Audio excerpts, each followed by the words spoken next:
வணக்கம். நேஷனல் ஹெரால்டுன்னு ஒரு பத்திரிக்கை, டெல்லியில ஆங்கில பத்திரிக்கை.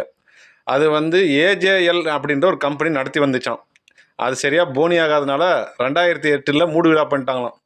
அந்த கம்பெனியுடைய சொத்துக்கள அதாவது யங் இந்தியான்ற ஒரு கம்பெனி, ராகுல் காந்தியும், சோனியா காந்தியும் பார்ட்னரா இருக்கிற ஒரு கம்பெனி, குறைஞ்ச விலைக்கு ஆட்டைய போட்டுட்டதா ஒரு வழக்கு தொடுத்தார் சுப்பிரமணிய சாமி.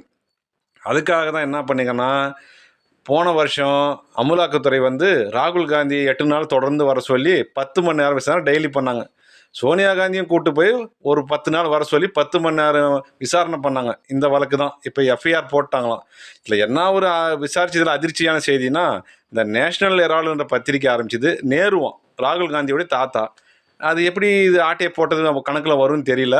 இன்னொரு விஷயம், அபிஷேக் சிங்வி, சிதம்பரம் சொல்கிறாங்கன்னா, எந்த பண பரிவர்த்தனையும் நடக்கலையாம், எந்த விதமான சொத்து பரிமாற்றமும் நடக்கலையாம். இல்லாததை ஒன்று கம்பி கட்டி எப்படி வளர்க்க போகிறதுன்னு அவங்க கேட்குறாங்க. இது நியாயமான விஷயமா தான் தோணுது. எதுக்கும் ராகுல் காந்தி குடும்பம் உஷாராக்கணும்னு சொல்லி டீ கடையில் பேசிக்கிறாங்க.